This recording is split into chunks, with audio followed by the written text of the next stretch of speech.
We only need 3 chords to make music. A lot of the time, we're in search of more. More scale patterns, more chord shapes, more licks, more theory. But the problem is, we're often only looking at all of this from the surface. Instead of digging deeper to learn how to be creative with less, we scroll and search endlessly for more tutorial videos. However, what I found to be most helpful for my students is limiting them to one single idea and having them practice that idea for a full week. And that's exactly what we're going to get into today. Today, we're going to focus on 2 forms, the C form and the G form, and how they relate to the key of D. We'll talk about how using rhythm, articulation, and phrasing can expand just 2 shapes into a source of infinite creativity. So a lot of the time when we're learning new shapes, we're so concerned with just placing our hand down and trying to get all the notes to ring. Now, this is a great goal, but really it's not working in our favor. As we learn new shapes, we have to really learn the sound of each note and also the feeling of a couple notes played together, let alone all of them. So if we take a look at the C form, we can break it up in many different ways. Here's the root, here's the third, here's the fifth, here's the root, here's the third. How about we just play the root followed by the third, and then together we'll play the fifth and the root right there. So, right? And we could take that up to the 4 chord, the 5, the 2. Now, with the 2, I had to move the third half step down. So how about 2 notes? We got all these double stops embedded as well in the same C form. So, groups of 2. The only one I'm not grouping is the bass note and the third. You could, but in this rhythmic, more funky style that I'm playing in today, we really kind of want that lower root as the bass note. So we got the 1, 4, 5, 2. Now for the 2, I had to shift that third once again here. You didn't notice already the C form, again we're playing it on D right now, has a D shape involved. See that? These 3 notes plus a D shape. The other shape we're dealing with today is the G form, which is very similar to the C form. We just move to the 6th string, and look at, there's that 1, 3, 5. I call that the staircase, the way it looks. And then it goes right into the A shape. See that? So here I am on the 5, A major in the key of D. So we're just moving these around.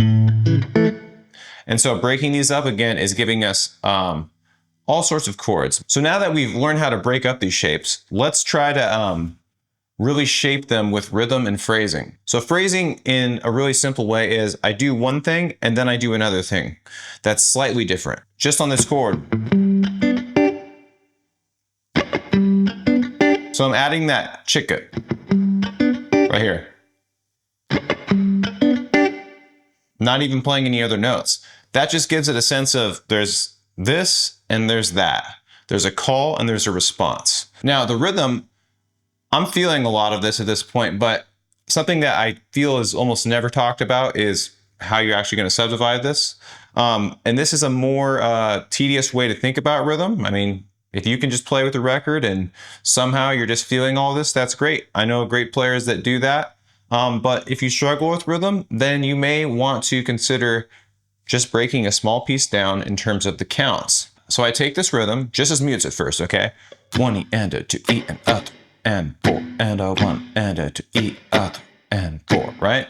And then I start taking that same shape, 1 E and a 2 E and a 3 and 4 and a 1 E and a 2 E, 1 E and a 2 E and 4 and a 1 E and a 2 E and a 2, right?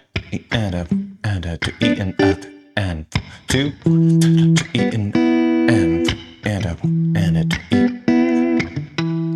And by breaking it down like that, you really will start to get much more clarity on what it is you're trying to do. Because, you know, if you're just thinking like down, up, down, up, I mean, you're really assuming that you're feeling all of this subdivision really strong. But how tight and how funky and subdivided everything is really going to determine the intensity. You know, that's something I think a lot of people miss out on when it comes to the importance of rhythm. You got to play with intensity. And that just means you're precise. And when you're precise, you can determine how soft and how loud, if you're palm muting, how short, how long each note is.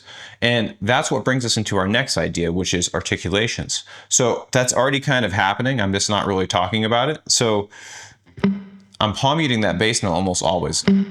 You know, if I play that,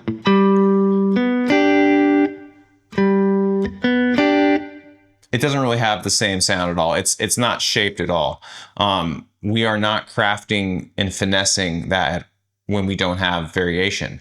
I always think of articulations and how they're represented on the drum set. You know, boom, boom. We think of ghost notes, you know, and the kick and the snare, boom, boom, boom, boom, boom, boom, boom. The snare drum's always da da da da da da da da da da da da da da da da da, right? It's like it has this kind of whispering, kind of undulating effect that's just always happening. It's churning. It's keeping things fresh. So as guitarists, we really need to have that same kind of like feeling of moving in and out, and that's where all these, like, you know, if you're doing with fingers, all that. When I'm kind of taking my thumb and my index finger,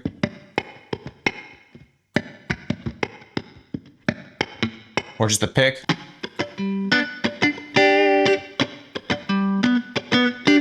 five.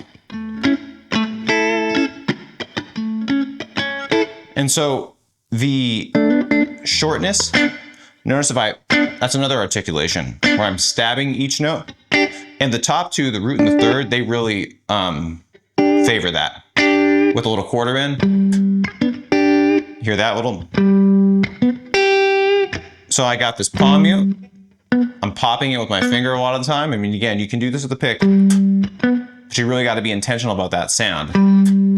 So it's palm muted on the third, like that, right? And I'm making it short, long on the first note, short, and now no palm mute with slight kind of vibrato quarter bend. And then I stab it at the end to release. Right? And so how I'm really kind of shaping this is I'm just playing the scale kind of off the third degree up here.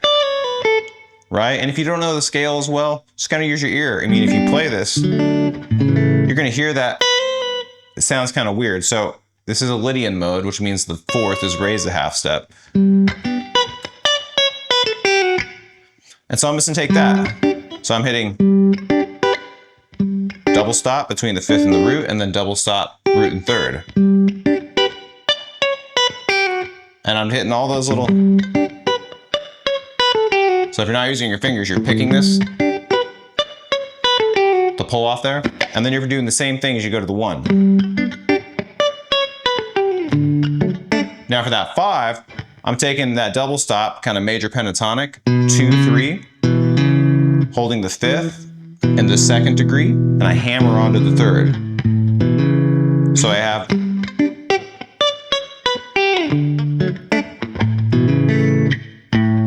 hold it and then play that root right there, the octave. And then we repeat.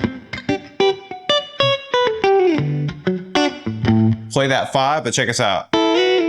That's a little bonus. All right, I said I was doing C and G form today, but that is off that E bar chord shape, right, for the five. And I'm taking those top two notes and just sliding them up. Classic kind of R&B soul sound. And then after that, we're gonna play the two double stops, arpeggio, palm unit. There's that same pattern on the one, same on the five, then four. And this is kind of where the four actually goes right into what is the traditional G shape. I'm just kind of holding this form so you can kind of see the shape that I'm doing. And you could go, which is a little more practical, but just so you kind of know where I'm getting these shapes from, I'm gonna finger it.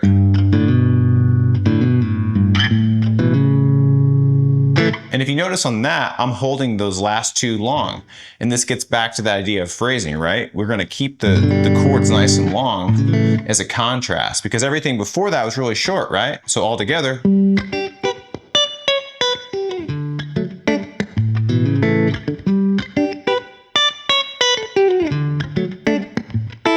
Two.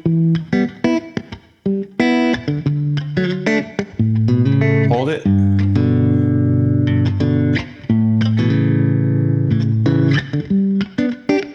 Right? And so all on its own, that sounds pretty full, sounds pretty musical.